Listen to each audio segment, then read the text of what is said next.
let's start big picture. Corporate responsibility can mean a lot. Tell me what it means for you and the bank. Yeah, I mean, for us, it's essentially a collection of tools and disciplines that we have, and it's our government affairs team, our philanthropy team, our institute, our policy center, our community engagement team.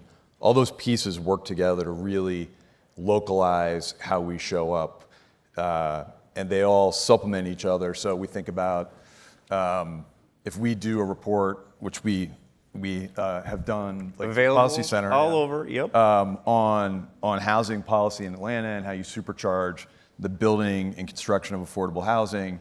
Our government affairs team will interact with local elected officials. Our community engagement team and our philanthropy team will make sure we're partnering with the right folks on the ground to really show up as JPMorganChase, as the bank for Atlanta, and as a true partner to try to lend and support the community. And all of those tools support each other and work together. The conversations we've been having around the country as part of this series are a lot about how the private sector can show up to help communities solve some of the problems facing them. Like, share a little bit of your thoughts of like how you view the private sector as a partner to government in solving city problems. I mean, even with all the tools that we have as corporate responsibility, the real magic and power of what JPMorganChase and really many companies can bring is our ability to lend at scale and to finance business growth, housing, the growth of local economies. And I think working with local governments to understand what are the priorities, what do they need, how can we most effectively support the health and growth of those communities is incredibly important. And it's the resources that we bring to that as the full force of the firm is what we always talk about. I mean, a big piece of this for all these kinds of topics about affordability, about business growth, there's an access to capital element in it. And so I imagine the viewpoint you folks have is like, it doesn't hurt to have essentially the world's largest bank in your corner to help solve some of those problems. 100%. And one of the most important things that we do when you think about access to capital is we always get on the ground and we find the right partners in the community or in the local government that really understand the community. We know we have to show up as JPMorganChase and say, we're going to do something amazing and we're going to make all the decisions and we just know everything, right? It's always the first part of that, and what leads to true success is to really find the people that are doing the work on the ground, have made a long-term commitment, understand the communities at a deep level, and then we can tap into all the resources that we bring. Yeah. This is a housing affordability conversation a lot today. I'd love to zoom in on that. The bank has some news today I read about at Axios Atlanta, some funding deployments that you folks are making. Share a little bit about that and the role the bank plays in housing affordability. Yeah, so as you heard earlier, we made a $40 million philanthropic grant announcement today. It's $20 million in grants, $20 million in flexible impact-focused loans. And the firm, just this year, has committed $5 billion in debt and equity for affordable housing in the first 3 quarters of 2025. That will create nearly 39,000 affordable housing units across the U.S., including more than 700 in Atlanta.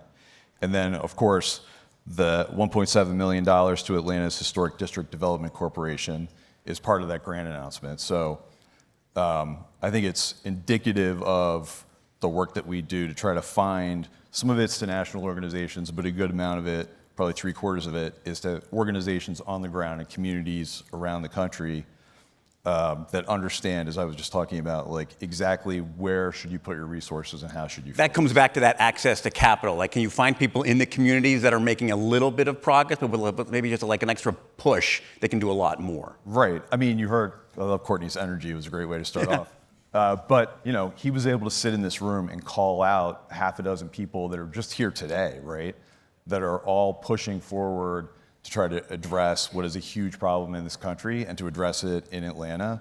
And so having people that are really are experts on how do you use low-income LIHTC credits, new market tax credits, how do you think about innovative ways to structure affordable housing, preservation of affordable housing, and then to bring our resources in partnership with those folks on the ground. What's been great about this series of conversations is we've been in partnership with the U.S. Conference of Mayors, and mayors are always so like 100%. solution-oriented, Yeah. right? And so I wonder if there's lessons that you've learned, like what have you heard of cities, what's happening in other cities that maybe Atlanta could learn from, or lessons from Atlanta that you should take on the road to other communities? Yeah, well, I was going to say, like, this report, I'll hold it up again. Show it again. No, but I think this report actually shows, like, Atlanta is actually a place that is really committed and has lots of folks that are pushing forward on some of the important elements of trying to build and preserve affordable housing at scale. But as you said, you know, and part of what we do really, because we do this work in almost every community in the country, is to really learn what is working in a certain place, take that learning and try to scale that to everywhere that we do this work. I mean, Atlanta really is, or Detroit really is kind of the origin story for a good amount of this work. In Detroit, there's, I think, a 996-page zoning code in Detroit that the city council and the mayor just did a major reform of, zoning reform, housing density reform, you know, but those kinds of things, those strategies, and some of which is being deployed in Atlanta, but being able to see what works in other cities. Each of those cities like being a laboratory that you can then share with other places. Yeah, I mean, I was just last week at a meeting with the mayors of Baltimore, Washington, D.C., and Richmond. Yeah. And it's amazing how they're all learning from each other. They're learning from other cities. They're pushing forward to try to be able to do this at scale because it is such a big problem everywhere. Great to get out of D.C. and have these kinds of conversations like in these communities. Now, before we get the hook here, I want to end on one fun thing. Time goes like fast. to end our newsletter. Let's end on one Atlanta thing. You spend a lot of time on the road, but you came in last night. What's the best part about coming to Atlanta? Well, so I've been here twice in the last few months. I think the food, right? So that's top of mind for me because we had an incredible meal last night at Southern National, run by Reggie Washington, who has benefited from our Coaching for Impact program, which helps small business owners, not only provides the lending and credit for them, but then every step of the way is with them to try to teach them and support them, right? How do you deal with every one of the problems that any small business owner has to deal with on a day-to-day basis? And we do that in communities all over the country.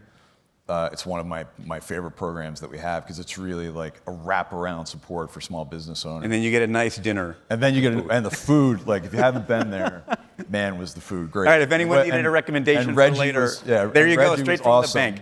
And he has restaurants at the airport, and he's opening another location and growing. So, like, for me, it's getting on the ground and really like seeing the people that we're working with and that we're able to support and help grow a business, right?